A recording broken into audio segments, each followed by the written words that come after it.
Все-таки мы собрались в неформальной обстановке, и хотелось бы провести разговор в стиле отцы и дети.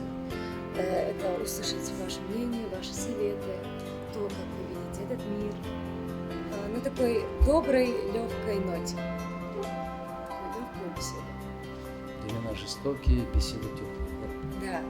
Все-таки что-то должно оставаться в этом мире позитивным и добрым. Согласен. Человек вообще должен носить позитив. Человек должен быть приятным, но его делает таким. Не зря же говорят,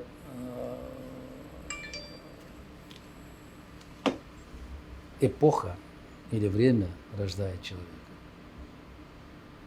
Героев тоже рождает время. Поэтому быть позитивным, быть веселым в наше время достаточно тяжело. Но надо стараться. Надо стараться. Сохранить в себе человечность. Безусловно, не теряя никаких таких лучших человеческих качеств, как доброта, как сердобольность, как, знаете, иногда смотришь фильм, здесь заплачешь. Это откуда это все? Это внутреннее чувство самого человека. В любом случае в человеке живет нечто такое, которое его делает именно человеком, в отличие от животных. Но, к сожалению, вот это вот нечто животное, составляющее, в последнее время превосходит человеческое составляющее качество. От чего это зависит, тоже большая проблема. От воспитания, от образования, от общества, от семьи, от окружающих. Это все комплексно.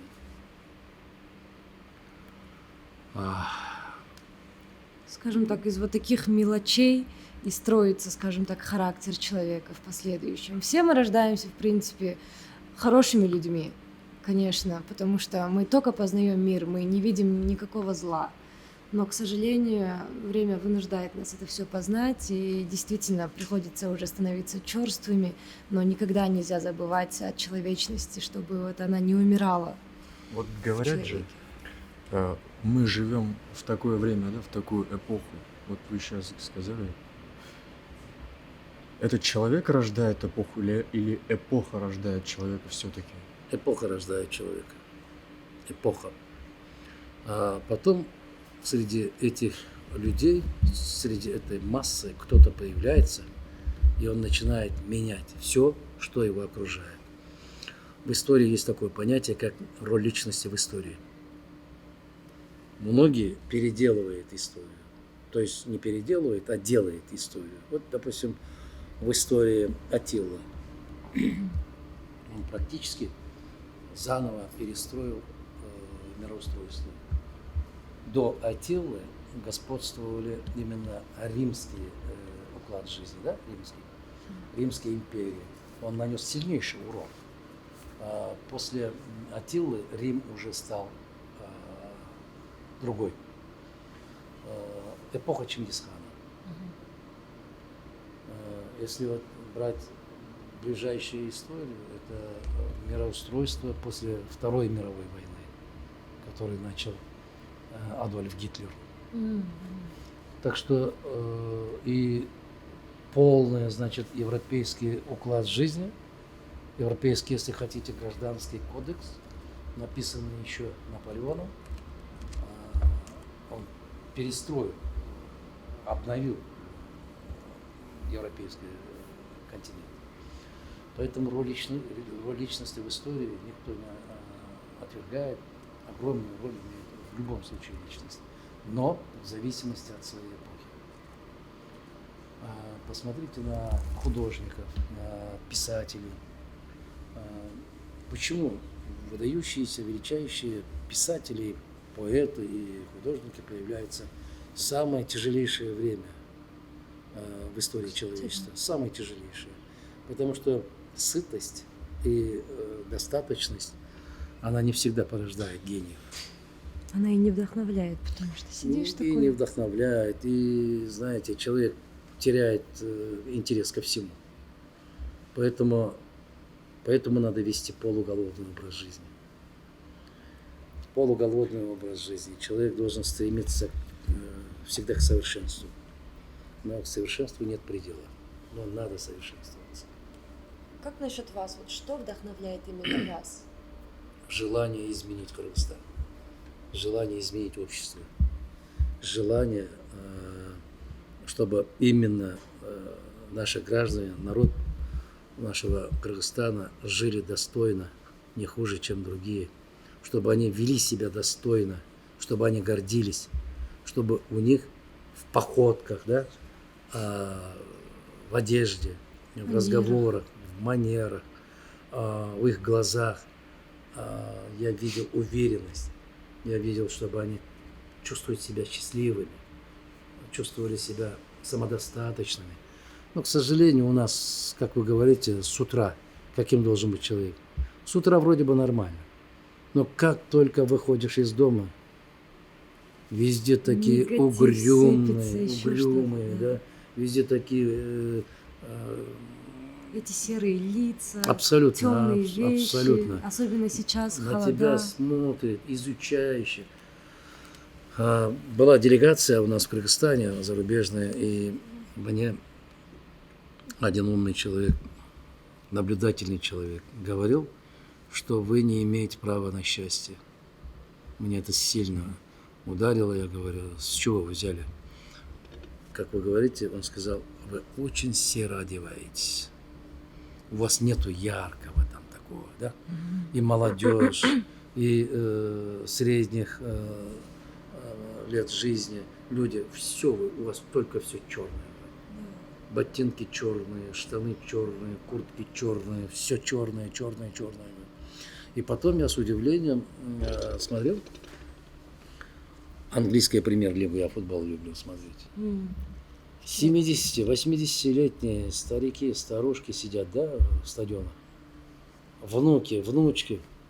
Смотришь, там разноцветие. Еще и позитивные сидят, Да, вот такие. у них глаза прям, другие. Да, горят прям. Вот, они болеют. Особенно вот эти 5-6-летние, там, как они переживают, иногда плачут, да. Это другой мир. Абсолютно другое общество. А вот жизнь. наш футбол, когда смотришь, да, Скукота, такое- честно, скукота. такое ощущение, все сидят вот так вот, сидят, как будто там вороны. Все черное. Ну, Ничего я светлого. думаю, да, из-за того, что поддержки от народа в принципе нет. У нас народ, он сам что ли какой-то, он не умеет проявлять эмоции. Мы все такие вот, что Проявляет, скажут проявляет, люди, да. Смотря в каком направлении. Больше проявляет. плохие. В принципе, я и хотела вернуться потом к этой теме, потому что Атхамбайке нам же все-таки сказал то, что хочет, допустим, что вдохновляет, это хочется поднять Кыргызстан. И вот я бы вернулась к этой теме и сказала бы, вот, да, я согласна, вот все, что вы сказали, это действительно так, у нас сам народ такой, но вот что вы могли бы предложить для того, чтобы изменить мировоззрение наших людей? Образование. В чем стоит проблема? Образование. Вот это образование у нас, кстати, да, действительно не на самом высоком уровне. И не только, да, это считается образование вот именно школы, университеты, это внутреннее, это в семье, допустим. Но образование именно в школе тоже играет немаловажную роль. И очень хотелось бы, чтобы у нас было такое же высокое образование, как и за рубежом. Вот как можно решить эту проблему? Как вы считаете? Вот, допустим, вы хотите изменить Кыргызстан, да? Мы, допустим, вот доверили бы в ваши руки. С чего бы вы начали? С образования, да? Это проблема нашей страны. И вот как бы вы хотели это исправить? Исправить, во-первых, это очень легко. Надо желание. Человек должен гореть. Сравните начало 20-х годов 20 века и начало 20-х годов 21 века. Возможности сегодняшнего мира колоссальны, чем что было 100 лет тому назад. Согласна. Всеобщий ликбез. Государство брало на себя обязательство, что за короткое время все граждане должны быть образованными. Они добились этого. Первая пятилетка, вторая пятилетка, они добились этого. Если сегодня у правителей будет желание, что кыргызское общество должно быть образованное, высококультурное общество, вот это и есть основа любого государства.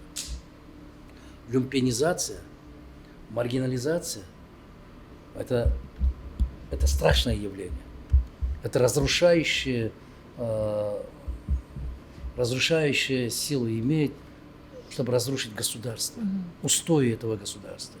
Мы как нация, как национальность, как государство, мы теряем все то, на чем стояло наше государство, наше общество. Это традиции. Сегодня молодежь традиции не читает. Они не читают. Они не знают, что было вчера. Они не понимают. В устах только одно. Вы. Виноваты вы. Вы привели к этому. Вот исключительное только осуждение. И наплевательское отношение к своему прошлому. Все, что было раньше, это очень плохо. Вот так любой народ, любое государство теряет свою основу. Этого хотели добиться наши друзья в кавычках, которые делают вид, что они переживают за нас. Они болеют за нас. Они говорят, вы должны построить демократическое общество. Вы должны построить такое общество с европейскими ценностями. Ничего подобного. У нас есть свои ценности. У русского человека есть исключительно свои ценности. Человеческие ценности. Как Михаил Задорнов говорил, если приезжаешь в Америку, говорит, или там европейское любое государство, заходишь в какую-нибудь комнату, говорит, nobody. А русский человек заходит, говорит, не души. Русский человек ищет душу, а там ищет тело. Между ними колоссальная разница. Огромная. Вот то, что Азыр сен берген сұрауға да, ботинка киіп алсам мен өзгеріп кетемін. Өзгермейсің, сен ошол эле ойдон Сен ойымды түсінген жоқсың, мен Жоқ, мен ботинканы кисем өзгеріп кетемін деген. түсініп азыр айтып берем. Ошол ботинканы кийип алып Бишкекте басып жүрсөң сен, Бишкектин тротуарлары мына стол сыяктуу таптаза теп-тегиз болсо, сен аны менен башка адам болбойсуң деп атам. Сен ошол эле кыргыз бойдон каласың. Бирок баалуулугуң өзгөрөт. Мүмкүн сени карап, сенин кошунаңдагы сага окшоп баскысы келет, сага окшоп жүргүсү келет. Мага бир Казакстандан казак бир жакшы досум бар. Я ушуну көп мисал келтирем. Я ему задал такой вопрос. Ну что, Астана стала столицей десем? Он знаете, что ответил? Адаке, дорогой мой, чтобы Астана стала столицей, походка горожан должна меняться. То есть, что это означает? Человек, который так одевается, у него должны быть соответствующие манеры. Если человек одел на себя смокинг, он должен вести себя как джентльмен. Соответствовать. Соответственно. Идиотизмом заниматься в смокинге – это очень, очень нехорошо смотрится. И то же самое, когда он нацепил значок депутата парламента, он должен соответствовать этому статусу. Чего, к сожалению, у Этому нас статусу. сейчас не хватает. Этому статусу. Человек должен быть высокообразованным, порядочным. Потому что депутаты, как они себя назвали, элита, да? Слово элита, они говорят, мы элита. В этом и заключается. Вот. Трагедия в том, что внешность не соответствует внутреннему содержанию. Или занимаемая высокая должность, это не говорит, что он социально зрелый. Вот вчера буквально на площади кричали, орали, стояли, как, я не знаю, каких веков поведения, да? Но они сегодня уже, извините, правители. Да? Вот они нас учат, они нас наставляют. Но вот это вот несоответствие внутреннее и внешнее, она порождает недоверие. И там, где есть недоверие, есть сомнения, особенно со стороны молодежи, вот это и есть губительное губительный фактор, что абсолютно как бы держит в кандалах наше общество и не дает двигаться. Потому что там, где есть неверие, там никогда прогресса не будет. Говорят, если человек живет с чувствами, то для него жизнь трагедия. Если человек живет с умом, для него жизнь комедия. Сиз үчүн сиз эмемен жашайт экенсиз да, мындай чувстволор мененчи. Бирок бул жерге акылды салсак, акылды сала турган болсок, биз могул резкий скачок бизде канча жыл, эгемендүүлүктү биз 30 жыл мурда алдык, а? Ага чейин болсо СССРдин колунда, СССРдин колуна чейин Россия империясынын колунда болду. Өзүбүз как государство бир гана улуу кыргыз каганатында болгон бизде өзүбүздүн государствобуз. Андан бери боло элек. Андан бери междуусобица, кыргыздар бири-бири менен кырып, тоого чыгып, бизге относительно аз эле убакыт өттү да. Мындай 1-2 кылым десем жаңылышпайм. Анткени ошончо эле болду. Вот ошол Америка, сиз айт, Англия, өнүккөн Швеция, алар деген канча деген кылымдардан өтүп, канча деген коомдорду жашап өткөн, да? Биз дагы балким ошол ступенькада тургандырбыз, балким бул убакыт келип кетер убакыттыр. Балким да 100 жылдан кийин адамдын эмеси жашоого караган көз карашы өзгөрөттүр балким. Мындан 100 жыл башта, Кандай деп ойлойсуз ушуну? 150 жыл башта дейсиңерби? Ошол эле силер суктанып аткан Парижде туалет болгон эмес. Ошону айтып атам да. Биздикиндей эле уровеньде болгон. Биздикиндей эмес, кечирип, биздикиндей эмес. Эң жаман нерсе эле биздикиндей деп айтпагыла жигиттер. Биздин ата бабаларыбыз жаратылышка. Алдай сактасын, мен атып айткан жокмун. Айтып атпайсыңбы биздикидей деп? Көрдүңбү? Оюңду бөлүп кеткенде кандай болот экен? Жап-жаш жигит, сен да чыдабай кеттиң. Ой, Кудай сактасын, анткен жокмун. Эми мен элестет. Менин 30 жылдан бери менин оюмду ушундай кылып башка жака бурат. Мынтип айттыңыз го, мындай дедиңиз го сиз деп.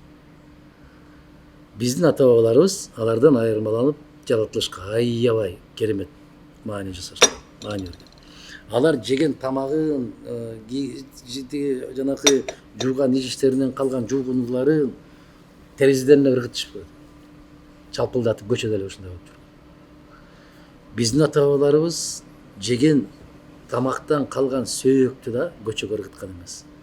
Аны дагы жашырып бир жерге көмүп келген. Биз баш жууган же кир жууган сууну дагы адам басчу жерге төккөн эмеспиз. Биз баягындай болуп ажатканага барып алып, ажатканадан калганын көчөгө ыргыткан эмеспиз. Эң туура. Бизде башка бир руханий баалуулук, байлык болгон. Ал кезде адамдын руханий баалуулугу, байлык болуп эсептелген дагы машина, самолет, куруп койгон таам, ал баалуулук болгон эмес. Ошол баалуулуктар алмашып калгандан кийин адамдын кайгысы башталды. Адам адамдыгы менен бийик болбой, адам кийген кийими менен, жашаган үйү менен, тээп жүргөн машинасы менен, акчасы менен киши болуп калды да. Элита болуп калды. Элита болуп калды. Биздин коомдо тескери болгон. Ал сенин баалуулугуң, байлыктарың да көп болсо бир 300-400 жылкың, 60-70 топозуң болгондур. Байке деп бай деп койчу. Бирок адамдын адамдыгы аны менен эсептелчү эмес. Мына ошол көмкөрүлүп калган дүйнө, оодарылып калган дүйнө, тескерилиги ушул жактан пайда болду. Түшүндүрө алдымбы? Түшүнүктүү. Ошондо Европа ылдыйдан өйдөгө мындай баягындай материальный ценностьтардан более духовный ценностьтарга өтүп келаткан мал болсо Европада, бизде болсо наоборот болот. Азамат. Себеп тарых момундай спиральдай болуп өсөт да, коом. Биз өтө бийикке чыкканда бул баягы көчмөндөр маданияты. Көчмөндөр маданиятынан кийин бизге кандай маданият келди? Араб маданияты келди. Араб маданияты менен көчмөндөр маданияты экөө бири-бирине ушунчалык дал келди. Бул мындай кандай десем, толугу менен симбиоз болуп калды. Бир маданият болуп калды. Бири-бири менен жуурулушуп, бири-бирин байытып кетти. Эми бизге батыш маданияты кирип келди. Батыш маданияты бул эки ширилишкен маданиятты талкалап өзүнүн эрежесин таңуулап баштады. Ошол бизге жат болгон батыш маданияты келери менен биздин коомдогу баалуулуктар талкаланып жоголду. Өкүнүчтүү. Мына. Трагедия вот тогда, когда идет столкновение между цивилизацией, да? У нас была кочевая цивилизация, это мощнейшая цивилизация, это богатейшая цивилизация, это очень много что давшее для человечества. А потом у нас пришла арабская цивилизация, исламская цивилизация, но они удивительным образом нашли друг друга, они начали сращиваться, и более того, они начали друг друга обогащать. Друг друга настолько обогащает и бурный рост именно литературы, да, поэзии, именно и науки. Ведь алгебра, химия, медицина – это все, что дало нам арабская цивилизация. Европейской цивилизации абсолютно ничего не имеющей к этим открытиям. Астрономия. Разве не с Рима? Как? Вот, разве Нет, не с Рима? не с Рима, нет. Эти цифры, это все арабское. Арабские Астрономия. цифры. Да. Даже цифры арабские, во-первых. Во-вторых, вот смотрите, в 1054 году, если память не изменяет, Низами Ганджави рассчитал расстояние между Землей и Луной. Как? Между Землей и Солнцем. Вычислениями. Полностью вычислил. Настолько точно вычислил, через 500 лет, кто из европейских ученых вычислил, до сих пор считает, что это он посчитал. За этот момент не помню. Вот видите, молодежь. Галилей считается. Да? Потом говорят, Коперник посчитал там это. И смотрите. И потом у этого Низами Ганджави спрашивают, откуда знаешь это? С Корана. Все. Когда ему было 12 лет, он наизусть знал Коран. И современная астрономическая карта расположения звезд настолько точно соответствует, что было, скажем, 1400 лет тому назад арабские ученые расставили и нарисовали карту. Чем это объясняется? Это рост, это бурный рост. Потом кыргызское общество, именно объединив кочевую культуру, арабскую культуру, и потом есть внутри большой культуры, есть часть культуры, это славянская культура. Да? Славянский мир. Объединившись, мы взяли все, что лучшее из трех составляющих. И быстро, буквально за 30-40 лет, если вот посмотрите разницу 920 год 20-го столетия и 960 год 20-го столетия, разница буквально 40 лет. За 40 лет это общество стало неузнаваемым.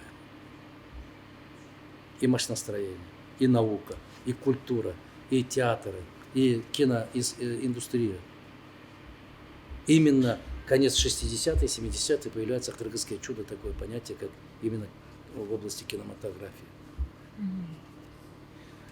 И потом, начало 90-х годов, сильный удар наносит европейская культура, европейская цивилизация. Тем самым у нас все полностью разрушено. Известный казахский поэт не зря говорил, Мухтар Шаханов. Как мы радовались, что мы присоединимся к европейской цивилизации, но как быстро поняли, что эта цивилизация оказалась канализацией. Возможно, да, но вот несмотря на это, почему Европа продолжает развиваться, все каком новшества направлении? выходят там, ну, к примеру, вот даже машиностроение взять. Теперь продолжают они, правильно? Вот все марки машин, на которых вот ездят наши же горожане. Это же все Европа. Машиностроение, свое слово еще не сказали именно азиатская культура. Сейчас, если сравнить, да, немецкое машиностроение – это мощнейшее машиностроение. Но японское машиностроение, а в последнее время южнокорейское машиностроение, Да, согласна. я должен прям сказать, что колоссально. в ближайшие 10-20 лет разница между азиатской машиностроительной индустрией и европейской будет колоссальная разница. Ну вот, кстати, вот как пример, да, вот Япония, Корея, такие же маленькие страны, они были в ситуации наиболее худшей, чем Кыргызстан, но тем не менее они, в принципе, за короткие сроки построили такую страну, действительно, у них есть все. Из пепла восстали. Да. Почему вот нельзя это сделать в Кыргызстане? У нас есть все, у нас вся таблица Менделеева есть, у нас есть все, но мы не можем это Всё использовать в нужном русле. Все дело в правителях. Вот к чему я хочу прийти. Все дело в правителях. Я сейчас коротко отвечу. Всевышний говорит: воистину ваши правители от вас самих. Кстати, да. Все. Они как отражение народа. Молодец. Вот, и вот Ответ с этим короткий, я ясный. полностью согласна, абсолютно. Но хотелось бы это изменить. И вот обратно задается тот же вопрос. Как к этому прийти? Как изменить мышление нашего народа? Сымбат, мен айттым сага. Бары илим билимнен. Ошо. Илим билимнен. Эми кандай болуп биз көтөрүлөбүз? Кандай көтөрсө болот? Билимсиз көтөрүлүш мүмкүн эмес. Билим дегенде мындай эле айтып коет да, билим бул биринчи кезекте маданият. Билим бул адамгерчилик. Бул адамдагы болгон мыкты сапат. Илим менен билимге жетишпей туруп, акчаңа канчалык чөнтөгүңдү толтурсаң дагы эч нерсеге жетишпейсиң. Кеп акчада эмес, кеп байлыкта эмес. Ошону түшүнбөй атабыз. Ошон үчүн Артур, мен сени мисал келтиргенде өзүң алба, мен мисал айтып атам да. Крокодилдин терисинен ботинке кийген кишинин баары билимдүү, илимдүү же маданияттуу эмес. Эгер дүйнөнү дүңгүрөтүп коркунучта кармап турган диктатор башкаларды караган болсоң, алар кийингендей болуп эч ким кийинген эмес. Но дүйнөгө ушунчалык жаңылыктарды, ачылыштарды берген араб халифатынын падышасы Умар разияллаху анху падыша болуп жүргөндө чапанында 13 жамагы менен жүргөн. Муну эмне деп айтабыз муну? Аскет деп айтабызбы? Эмне деп айтабыз муну? Жөнөкөйлүк деп айтабызбы? Эмне деп? Андай деген болсоң, муну Уругвайдын президентин карачы. 74-жылкы чыккан машинасы менен жүрөт. Өзүнүн мындай айылдын четинде, шаардын четинде бир кичинекей ранчосу бар экен, чарбасы бар экен, ошол чарбада жашайт. Охранасы жок деле жүрөт? Охрана жок, эч ким жок. Демек, андай десең Махатма Гандини кара. Махатма Ганди дагы ушундай эң чоң өлкөнүн, калкынын саны боюнча эң чоң өлкөнүн жетекчиси болуп дагы. Баягы биздин чий деп коебуз, ошо чийдин үстүндө уктайт, чийдин үстүндө жатат. 3 метрге жетпеген эле матаны оронуп алып эле ошону менен жүрөт. Эмне деген? Адам. Сымбат, биринчи кезекте биз адамды издешибиз керек. Биз кийимди эмес. Биз өлкөнү эмес, биз адамды издешибиз керек. Эгер ошол адамды таба алсак, жараткан айтып атпайбы, чындыгында жетекчиңер өзүңөрдөн. Биз коом кандай болсок, бизге ошондой жетекчи келет. Башка болбойт. Анан аларды сөкпөгүлөсүлөр. Муну ал акмак дегендей, мындай деп. Жок. Ошол акмакты көтөргөн биз. Анан биз өзүбүз мыкты болуп калып, алар жаман болуп калабы? Жок. Андай болбойт. Баары бири-бири менен байланышкан. Жаңылышпасам, Писарев что говорил? Истинную свободу дает только знание. Демек, биздики азыркы коомдо, азыркы деги эле жер планетасында билимди жан багыш үчүн колдонушат кеңири да, көбүрөөк менин түшүнүшүм боюнча. Бизнес кылып алды аны. Бизнес кылып алды, оказывается, билимдин үстүнө билим кошуш үчүн колдонуш керек экен да. Ошондо эң чоң трагедия сиз айткандай ушундай окшойт деп ойлоп калдым да. Азамат, эң чоң кайгы бул ар бир нерсени монетизация кылып, акчага айландырып баштаганында. К сожалению. Бул чоң кайгы. Айтат да, билесиңерби, бир керемет философиялык түшүнүк бар. Аны айтсам түшүнөсүңөрбү жокпу билбейм. Илим менен билим ар бир кишиге өзүнүн эмгегине жараша берилчү нерсе дейт. Сен кызыгасыңбы, аласың. Каалаганыңча аласың. Сен кызыгасыңбы, каалаганыңча аласың. А бирок илим менен билимден дагы бийик турган, кымбат турган билесиңерби эмне бар? Адамдык сапат. Эмне бар? Билим. Сен үчөөнү айт. Эмне бар? Илим менен билимден да кымбат, андан да бийик турган. Человечность. Адамгерчилик. Бул жалпысы. Муну парасат деп коет. Парасат. Парасат. Парасат деген түшүнөсүңөрбү? Түшүнбөйсүңөрбү? Ошон үчүн парасаты жок дейт. Вот и пришли, да? Вот и ответ. Ушул аябай чоң нерсе да. Парасат деген бул сезимталдуулук дейсиңерби? Муну интуиция дейсиңерби? Муну көрөгөчтүк дейсиңерби? Кандай десеңер ошондой дегиле, бул мындай бир бүт баарын ичине камтып алган нерсе да. Бул парасатты жараткан берет экен да. Жараткан парасат бербесе, ал кишиде парасат пайда болбойт. Кыргызда бир жакшы сөз бар го. Адамдын ар жагынан болор балалыгынан деген сөздөр бар го. Ошондой. Ошол сыяктуу эле болор бала богунан дегендей эле бешиктеги баланын бек болорун ким билет дейт. Ошол бешикте жатканда эле кээ бир балдарды карап отурсаң, эмне үчүн кыргыздын философиясында балдар 7-8ге чыкканга чейин чоң кишилердин алдына кой берген эмес. Атасына да көп көрсөткөн эмес. Себеп атанын сөзү ок дейт. Атанын сыны, атанын назары сындырып койбосун деп итиятташкан. Бир балдар болот, 1 жаштар, 2 жашар болуп калган кезинде өтө мындай бир сезимтал, өтө сергек, баарын байкап турган, ал кишинин да көзүнө моңдоп карап, бул кишинин да көзүнө карап, баарын билет, сүйлөй албайт. Жаш. Ал парасат менен тааныйт. Акыл менен тааныйт. Анда илим жок, билим жок.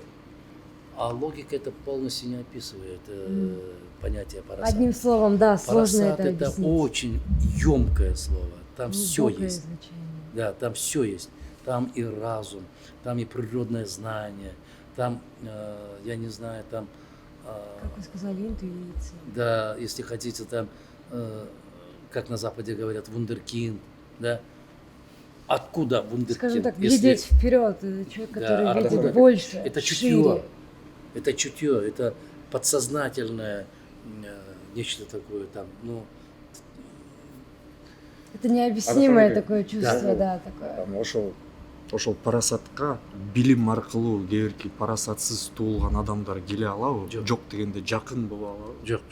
Это, как говорится, дээринде болот, да? Азамат, это к этому. Азамат, дээринде бар дейт да. Дээринде бар деген сөз бул илим билим ала элек кезинде эле тиги чөргөктө дегенди билесиңерби? Чөргөктө деген түшүнүктү билесиңерби? Жок. В пеленках. Когда человек еще лежит, только родился, он находится в пеленках, у него уже заложено нечто такое. Это природа, это дар Божий. Вот. Этими отличается. Так что муну китеп менен ала албайсың, муну илим билим менен ала албайсың, аны менен кругозорду аласың. Аны менен кругозорду. Кандай кылып мисал келтирсем? Бир падыша болот да. Бир падыша болот, ошол түш көрөт экен. Түш көргөндө түшүндө бүт тиши түшүп калат. Мен да ошондой түш көргөм. Коркунучтуу түш. Түшүп калат дагы. Анан ошол падышанын сарайында эң илимдүү, эң билимдүү кошоматчылары дагы бар, акыл кошкон кеңешчилери дагы бар, баары бар. Акылман инсандар бар. Ошолордун баарын чакырып эмне кылат, бирок бирөө да тирүү калбайт, баарын башына алат. Себеп жаман кабар. Тишиңиз түшүп калса бүт жакындардан айрылат экенсиз дейт да. Ошондой деп жороган. Акылмандын бүт баары, китептерди окуган, сен айтып аткан билимдүүлөр. Анан бүтүндөй шаар кайгыга түшүп ыйлап турса, бир дербиш келет. Бир 70-80ге чыгып калган дербиш келет, таягын таянып алып, билесиңби, калтасында бир сындырым наны жок. Аябай кедей. Келип мени киргизгилечи десе, жанагы жан сакчылар айтат да. Аксакал, жолуң менен кете берчи дейт. Акылдуулардын акылмандары кирип тирүү чыккан жок бул жактан дейт. Жок, мени киргизгиле, ушул эптеп отуруп кирет. Кирип жанагы жактан падышанын чапанын кийип чыгат. Эмне деп айтат ал? Падышам, кубаныңыз дейт. Кубаныңыз. Эмнеге кубанат? Жараткан сизди ушунчалык жакшы көрөт экен, бүт туугандарыңызга караганда сизге көп өмүр бериптир дейт. Ал жалган сүйлөдүбү? Жок. Чындыкты жашырдыбы? Жок. Кызылдай чындыкты айттыбы? Айтты. Бул логика менен айтты. Мына ушуну парасат деп коет. Анын билими жок. Ал китеп окуган эмес. Туаса.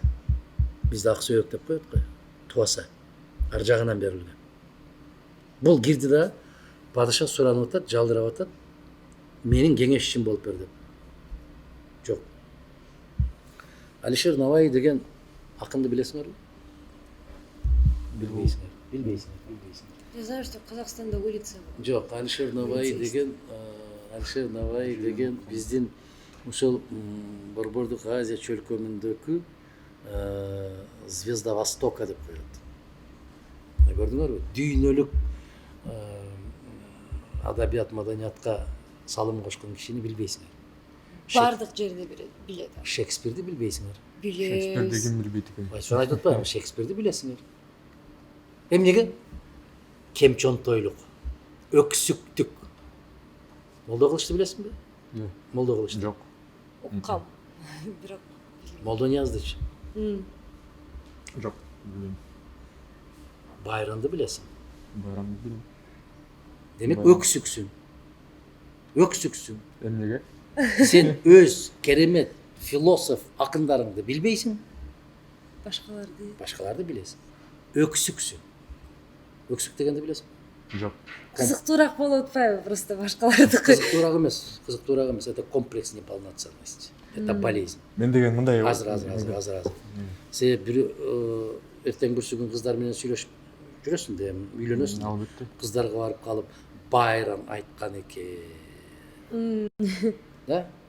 Же Шекспир, чем небосвод прозрачнее и ясней, тем тучи кажутся на нем черней деп айткан экен десең, кызыңдын эси олтуруп калат. Ой, мунун акылын кара деп. А чындыгында пустышка. Ошон демек сиз мени пустышка деп атасызбы ошондо? Кандай түшүнсөң ошондой түшүн. Мен чарчадым түшүнүп. Анан эми мындай кылат. Адам өзүн тааныш керек.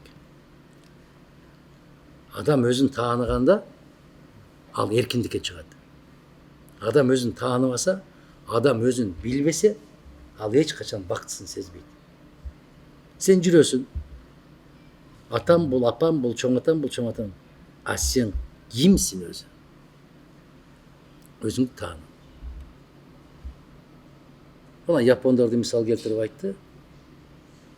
Күл болуп калган жерден кайра гүлдөп көтөрүлүп чыккандар. Эмне үчүн? Аларда политика изоляционизма деген саясатты жүргүзүштү. Көп жыл, 100 жылга жакын политика изоляционизма жүргүздү. Эмнеге? Азыркы япондордун эң биринчи урааны эмне? Сен ким болсоң ошол бол, япон бол дейт. А биз кыргыздар эмне деп атабыз? Ким болсоң ошол бол, бирок кыргыз болбо. Күнүчтүү.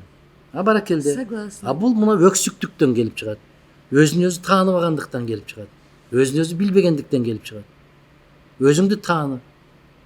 Ким экениңди бил. Кайдан келгениңди бил. Бизде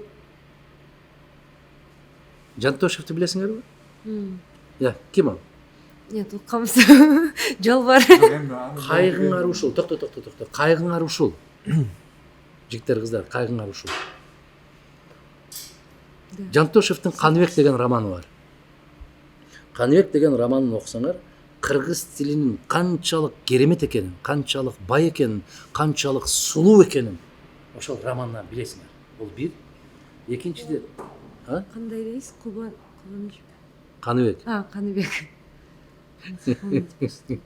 Анан ошол жерде жанагы жолойго жолукканда ок тийген, жаракат алган адамдарды кандай кылып даарыласа болот, ага кандай чөп керек? Мына силерге медицина. Мына силерге керек болсо фармацевтика. Кайдан билет кыргыз? Тоо таштын арасында жүргөн абышка барып, эч ким мындай билбеген чөптөрдүн баарын терип, ошолорду жанчып, ошолордун суусу менен турбай калган адамдарды Мне тургузуп тоже жатат. всегда интересно было. Мына ошол Как к этому өзүңдү пришли? таанып бил. Сенин ата бабаларың, сенин жет атаң керемет болгон. Сенин жет атаң эки сүйлөгөн эмес. Сенин атаңдын касиети болгон. Сенин атаң керек болсо өзгөлөрдү көзгө илбей, жараткан менен гана өзү менен өзү болуп жашаган. Азыр силер мунунун кулусуңар. Мунунун кулу. Онда барап отурасыңар дагы бир суроо болгон болсо ушунан издеп, ушунан таап. Атаңды 7 күн карбай көрбөй, эч кыжалат болбой жүрө бересиң атаңды. А мунуну 7 мүнөт таппай калсаң, башың айланып, тегеренип, кулап түшкөндөй болуп атасың. Бүгүн ата-энеңерге караганда, бир тууганыңарга караганда силер телефонду жакшы көрөсүңөр. Ата-энең кайда кетсе ошондо кетсин, бирок телефон жанында болсо болду. Бул кулчулук. Бул аң сезимдин кулчулугу. Анан кантип өлкө болобуз, биз кантип булут эл болобуз. Түшүндүңөрбү? Бирок телефонуңуз крутой экен. Менин апам, например, телефон дегенди кызыкпайт, фонарик менен эле жүрөт. Биз ушундай телефон. Бул жериңизге кошула албайм да, Адыханке, сиз ушул телефонду ата энеңден көбүрөөк жакшы көрөсүң дегениңизге эч кандай кошула албайм. Анткени кантип телефон кошулсаң, мен сени менен талашпайт элем азыр. Мен сенин кошулбаганыңды билем. А бирок жүрөгүңдө менин айткан сөзүм чындык экенин мен өзүм билем. Чындык эмес. Чындык. Аны азыр четке кага бересиң, эртең балалуу болгондо билесиң. Балалуу болгондо билесиң. Мен телефондон мисалы карап туруп, балам чалып койчу, балам мен сени сагынып атам дейм да. Мен деле Балдарыма. апа кандайсыз? Бирок качан барсаң ушуну карап отурган болот да. Менин бетимди карап 10 мүнөт отурбайт.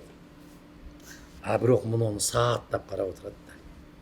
Анан кимди жакшы көрөт? Телефонду жакшы көрөт. Ну вот с Сен вашим... дагы ошондой.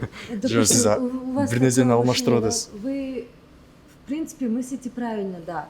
Ваше мировоззрение стоит абсолютно правильно. Неужели?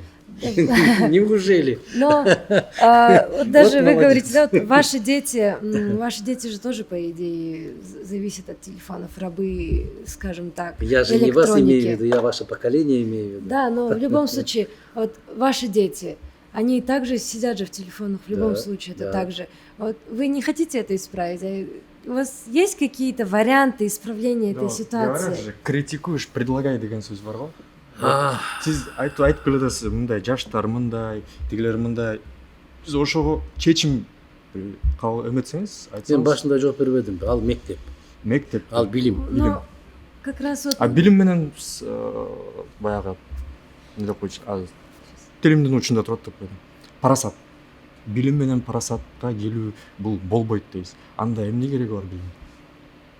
Билим, сен билесиңби, акылдуу инсан менен даанышмандын ортосундагы айырмасын билесиңби? Взаимодополнение, думаю. Акылман менен даанышмандын ортосундагы айырмачылыкты билесиңби? Билем. Эмне? Бизде мектепте менде эме сен бирөө мыскылдаса сен эки алдың десем мен айтчумун. Хорошо учиться и быть умным это разные вещи. Жок, экөөнүн айырмасы башка. Акылман ар кандай жагдайдан жол таап чыгып кетет. Ар кандай ыңгайсыз жагдайдан жол таап чыгып кетет. Даанышман андай ыңгайсыз жагдайга түшпөйт. Не совершает ошибок тот, кто ничего не делает. деген Нет. сөз бар эмеспи? Нет. Ал Век живи, век учись деген сөз тууралуу. вторая сторона. Вот смотри, кто в истории человечества является первым философом? Не знаю. Первый философ. Сейчас. Тот, кто задумался, зачем он пришел в мир. Не знаю. Сейчас. Сократ? В Нет? истории человечества первым философом считается Фалес Милетский. Есть остров Милет. Это между современной Турцией и Грецией. Вот там, в этом острове, родился этот человек, и он собрал таких же, как вы, человек 20 молодых людей, собрал и открыл первую философскую школу. Первую школу философии. И утром, в один прекрасный день, молодой человек, как ты, подходит и говорит: учитель, я решил жениться. Что посоветуете? Найдите мне 2 ошибки здесь. Я бы так То, не что подошел. он решил? Я бы не пошел и не Ну, спросил. Я задаю вам вопрос. Найдите там 2 ошибки. Во фразе «я решил жениться». Я решил То, что жениться. он решил? Дайте мне совет. Да? Дайте. Если он решил, то зачем ему совет? Молодец. Это первое. Это Абсолютно правильно. логически правильно. Раз решил, зачем ты спрашиваешь совет?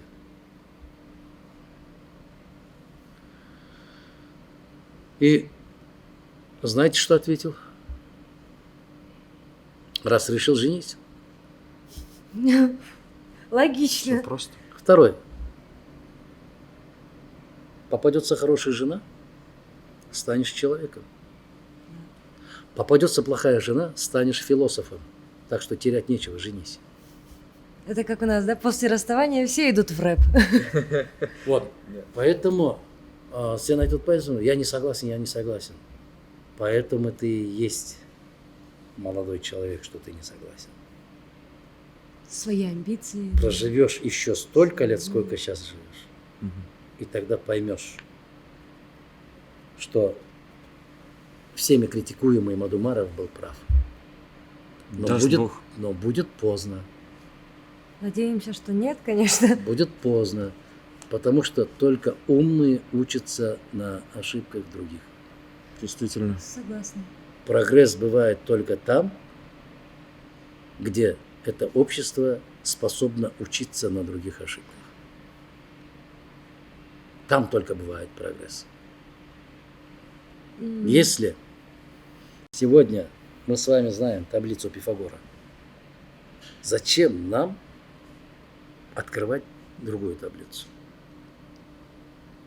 Потому что она по всему миру везде принята. Зачем тебе придумывать новую таблицу? Не придумывать, а открывать. А не откроешь. Почему? Нет другой таблицы, не Вот бывает. то же самое Точно. считали век назад, допустим. Что считали? Вот вы когда-нибудь, 30 лет назад, вы думали, что когда-нибудь в мире вот такие смартфоны появятся? Вот я нет. 30 лет назад меня не было. Извини меня. Я не Ты знаешь, кто такой Жюль Верн? Жюль Верн, Писатель. фантаст. Сколько лет тому назад он писал о подводной лодке? Сколько лет? Вот это прогресс. Ты А телефон кто-то писал? Да. Вот именно Да, вот про да, телефон да, да, интересно. да. Кто? Именно про телефон надо искать тебе столько там книг и найти там именно про телефон, да? Косвенно всегда дают. Недавно, когда Валерия Иман, знаете, кто такая? Зачем я спрашиваю вас? Кого знаешь, этого знаешь. Там. Есть такое, Валерия Порохова была. Она великолепная знаток арабского языка и знаток Корана.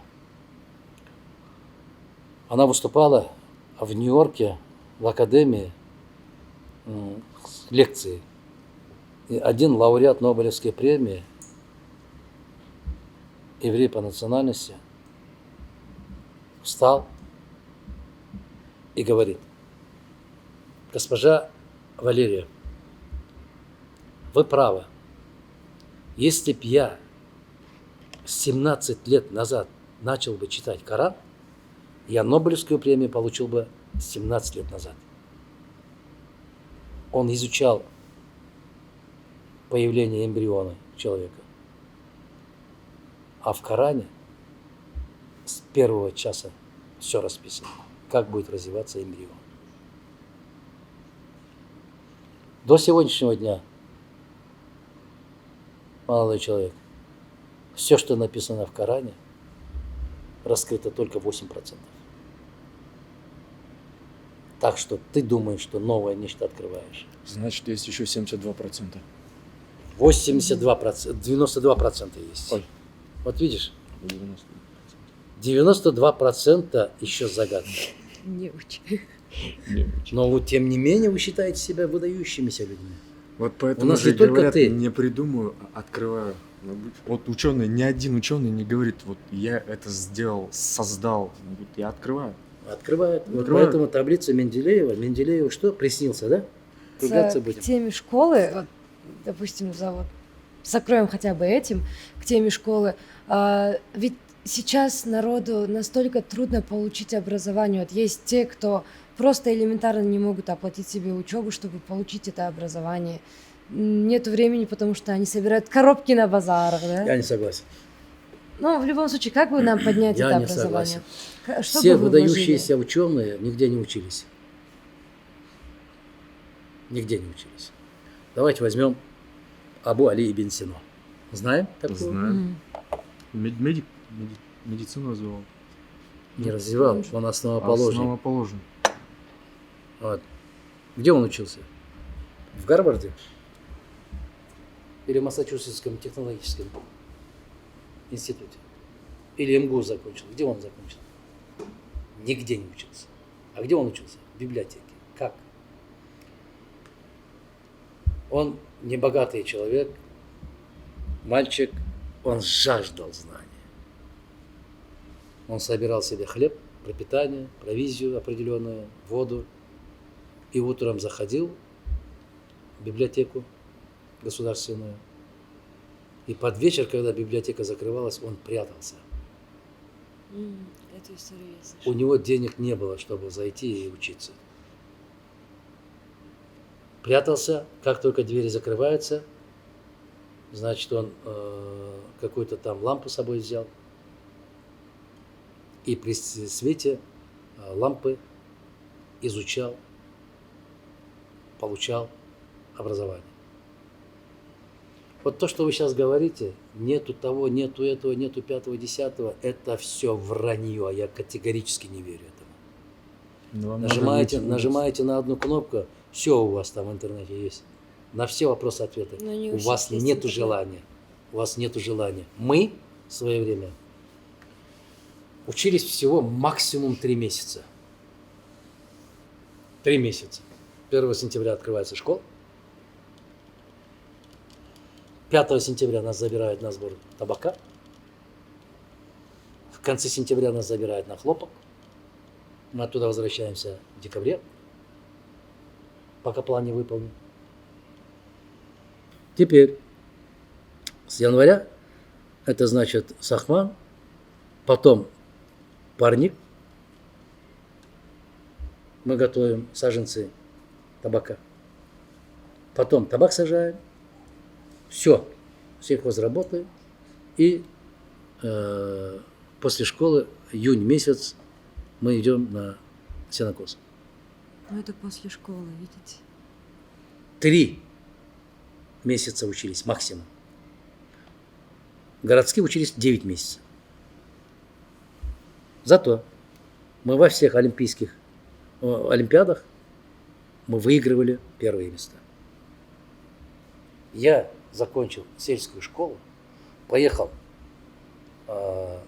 Калинин, сейчас Тверь, государственный университет, один из 7 ведущих университетов Советского Союза. И я поступил, и учился, и закончил этот университет. Что я хочу сказать? Какое образование получишь, это от себя зависит. Ну, вот какое От образование самого человека. получат те дети, которым приходится работать на семью, собирать коробки? Сегодня дети ничем не занимаются, не учат. И учителя не учат, и дети не учатся. Это состояние общества. Те, кто